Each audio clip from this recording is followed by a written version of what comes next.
Good evening friends, आप सभी का स्वागत है आपके अपने चैनल वर्चुअस में। मैं दुर्धनकर फॉर्मर एसबीआई पीओ।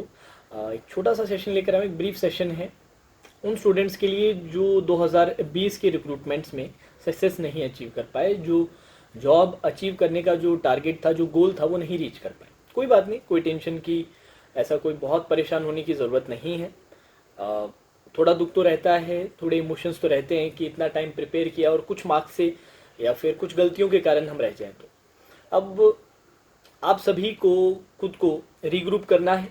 थोड़ा सा बैठ के सेल्फ इवैल्यूएशन की ज़रूरत है कि कहाँ कहाँ पर गलतियाँ हैं, कहाँ कहाँ पर मिसिंग पॉइंट्स है जिनको कनेक्ट करने की ज़रूरत है।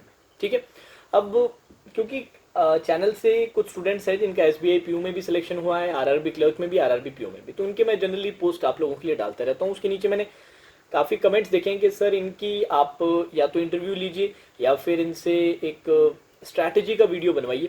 तो उसके लिए आने वाले टाइम में एक बार इन लोगों का फॉर्मेलिटीज़ का पोर्शन कंप्लीट हो जाने दीजिए। मैं नहीं चाहता, क्योंकि मैं देख रहा हूँ बहुत सारे चैनल्स पे और अलग अलग प्लेटफॉर्म्स पे कि सक्सेस स्टोरी वगैरह डाली जा रही है बिना फॉर्मेलिटीज़। जब तक इनको ऑफर लेटर नहीं मिलता ना, तब तक मैं वो चीज़ थोड़ा होल्ड पे रखना चाहता हूँ। एक बार ये हो जाने दीजिए, फिर आप देखिएगा सक्सेस स्टोरी की जो सीरीज़ मैंने एसबीआई जूनियर एसोसिएट्स वाले कैंडिडेट्स के लिए स्टार्ट की थी, जहाँ पर 4 वीडियोस मैंने डाल रखे हैं। इसी तरह से RRB clerk, RRB PO, even SBI PO, IBPS PO के जो कैंडिडेट्स से जो टाइम निकाल पाएंगे उनकी सक्सेस स्टोरी मैं ज़रूर अपलोड करूँगा। तो वो उसकी आप टेंशन मत लीजिए। ठीक है। अब आपको क्या प्रिपरेशन करनी है उसके लिए ऑलरेडी पॉइंटर्स मैंने दे रखे। एक अच्छी टेस्ट सीरीज़ हमारे पास होनी चाहिए, प्री और मेंस दोनों के लिए। दूसरी बात, आपके पास पर्टिकुलर सब्जेक्ट्स के लिए एजुकेटर्स रहने चाहिए जिनको आप अच्छे से फॉलो करें, कंसेप्ट्स के लिए भी, प्रैक्टिस के लिए भी और गाइडेंस के लिए भी। ठीक है। तो रीजनिंग और क्वांट्स के लिए ऑलरेडी यहाँ पर आपको कंटेंट मिल रहा है। पिछले साल का जो मेंस का सीरीज था मच अप्रिशिएटेड था, मच रिकमेंडेड था, तो उसका मैं सजेशन दूंगा, reasoning for mains and quant for mains. Then pre के लिए 1 फरवरी से ऑलरेडी प्रैक्टिस कोर्स स्टार्ट हो चुका है। बीच में भी अभी आप ज्वाइन करें तो ऐसा कुछ लॉस नहीं है कि सर बीच में ज्वाइन करेंगे तो क्या कर पाएंगे, बिल्कुल हो पाएगा। हम काफ़ी फ्लूइड रखते हैं कोर्स, ऐसे रिजिड नहीं रखते कि ये रह गया तो ये रह जाएगा। अब आप कंसेप्ट वाइज करना चाहते हैं तो उसके लिए भी प्लेलिस्ट बन रखी है। ग्रूम 2.0 वर्चुअस ग्रूम नाम से 2 प्लेलिस्ट है, इन दोनों को कंप्लीट कीजिए, आपके क्वांट्स के कंसेप्ट क्लियर हो जाएंगे।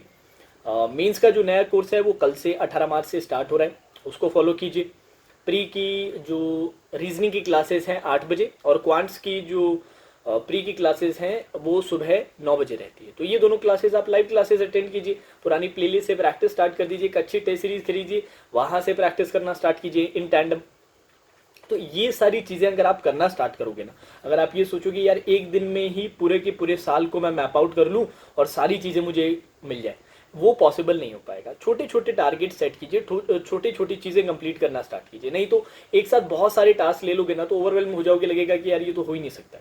तो ये सारी ओवर थिंक नहीं करना है हमें, छोटे छोटे टारगेट से स्टार्ट करो। जैसे आज का टारगेट रखिए कि जो जो चीज़ें बताइए, जैसे कि टेस्ट सीरीज अपने पास होनी चाहिए, क्लासेस रेगुलरली लगाना है, जो प्लेलिस्ट बता रखी है उससे प्रैक्टिस करना है।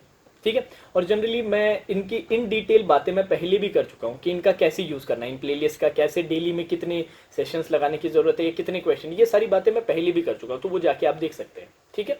और करंट अफेयर्स के रिगार्डिंग मैं हमेशा बोलता हूँ कि प्री के साथ ही प्रिपरेशन स्टार्ट हो। ये बहुत अच्छी बात है कि अगर आप प्री से ही अपनी जनरल अवेयरनेस की प्रिपरेशन स्टार्ट कर देते हो ना, बाय द टाइम आप एग्जाम तक पहुंचते हो ना, तब तक आपको काफ़ी समय मिल जाता है। और इस साल का ट्रेंड ऐसे रहा है कि करंट अफेयर थोड़े से इन डेप्थ रहे हैं। जो प्राइम इंफॉर्मेशन किसी भी टॉपिक पे तो उसके बजाय सेकेंडरी चीज़ों पर पूछा गया है, तो इनको थोड़ा डिटेल में अगर आप पढ़ेंगे तो आपके लिए बेटर रहेगा। और आप सभी को पता है कि यार जनरल अवेयरनेस में अगर मेंस में आप अच्छा स्कोर कर लेते हो तो बाकी कैंडिडेट से काफ़ी आगे निकल जाते हो। तो ये कुछ इंपॉर्टेंट सजेशंस रहेंगे। बाकी इसके अलावा अभी मुझे ऐसा कुछ डिफरेंट याद आ नहीं रहा है, तो ये चीज़ें आप फॉलो कीजिए। और मेरा सजेशन यही रहेगा, जो स्टूडेंट्स स्पेशली जिन्होंने 2020 में दिया और कुछ कमी के कारण रह गए, देखो बुरा तो लगता ही है, ऑब्वियस रीज़न से। यार किसी चीज़ को आप बहुत टाइम दो और नहीं हो पाता, फिर आप देखते हैं कि यार उसका भी हो गया, उसका भी हो गया, इसी ये तो साथ में ही क्लास किया करता था, या फिर इन स्टूडेंट को तो हम जानते थे, देखो इनका हो गया, मुझे लगा मैं इसी लेवल पे हूँ बट इसका हो गया, मेरा नहीं हुआ। तो ये जो कंपैरिजन्स है ना, इनको थोड़ा सा आप अवॉइड करो, खुद से भी अवॉइड करो। अगर फैमिली मेम्बर, सोसाइटी या कोई भी है जो ऐसे कंपैरिजन करता है, उसको अनसुनी करो, बिल्कुल उस पर ध्यान देने की ज़रूरत नहीं है। ठीक है। हाँ, इन कंपैरिजन या फिर बाकियों से लेना चाहते हो तो कुछ पॉजिटिव लो यार, कि इसने यार ये चीज़ थोड़ी अलग की थी, मैं ऐसी चीज़ कर सकता हूँ, अगर मैं ये चीज़ ऐड कर दूँ तो एकदम फाइनल शॉर्ट हो जाएगा। और कुछ बच्चे तो ऐसे थे जस्ट कुछ ही मार्क्स से रहे हैं, उनको थोड़ी सी हिम्मत रखनी पड़ेगी यार, थोड़ी सी मेंटल स्ट्रेंथ दिखानी पड़ेगी, क्योंकि स्किल वाइज या प्रिपरेशन वाइज आप ऑलरेडी रेडी हैं। तो बस बाकी अब जो बचे हुए जो महीने हैं, आने वाला जो रिक्रूटमेंट्स हैं, अभी तक सबसे पहले एसबीआई जूनियर एसोसिएट एक्सपेक्टेड है, अब एसबीआई पीओ का भी रिजल्ट आ चुका है, तो एसबीआई पीओ भी पाइपलाइन में होना चाहिए। इसके लिए भी तैयारियां चल रही होगी 100% एसबीआई में। तो बहुत सारी चीज़ें आपको देखने को मिलेगी। आईबीपीएस कैलेंडर आपके पास है, एलआईसी से रिक्रूटमेंट एक्सपेक्टेड है, इवन आरबीआई से भी असिस्टेंट का एक्सपेक्टेड है। तो काफ़ी सारे रिक्रूटमेंट्स हैं इस साल फाइट करने के लिए। अच्छे से प्रिपेयर करें, एक हेड स्टार्ट ले, तो आपको ही फायदा होगा इन लॉन्ग रन। ठीक है, तो ये कुछ बातें थी जो स्टूडेंट्स के साथ शेयर करना चाहता था, क्योंकि पिछले 2-3 दिन से कुछ पर्सनल वर्क में बिजी था, तो आप लोगों के साथ इतना नहीं जुड़ पा रहा था, क्लासेस नहीं ले पा रहा था। आज मैं 8 बजे रीजनिंग की क्लास लूँगा और कल से हमारी सारी क्लासेस स्टार्ट हो जाएंगी, और 18 मार्च से एक कंसिस्टेंट जो हमारा फ्लो है, जो हमारा पिछले साल भी ट्रेड रहा है कि कंसिस्टेंटली आप लोगों के लिए क्लासेस लाते रहें। सिर्फ प्री की नहीं, प्री की तो बहुत लोग लाते हैं, मेंस की भी कंसिस्टेंटली 4 से 5 महीने लगातार आप लोगों के लिए क्लासेस लेकर आए थे। और इस साल हमारा टारगेट रहेगा, जो चीज़ें आपको सिखाते हैं वो चीज़ हम खुद पे भी इंप्लीमेंट करें, मैं खुद भी अप्लाई करूं, कि कंसिस्टेंट रहें।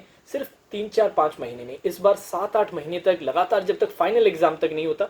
और अपने जल्दी स्टार्ट कर रहे हैं, ये हमारे लिए अच्छी चीज़ है। अगर स्टार्ट अच्छे कर रहे हैं, जल्दी कर रहे हैं, तो इससे हमें ही फायदा मिलेगा एंड में।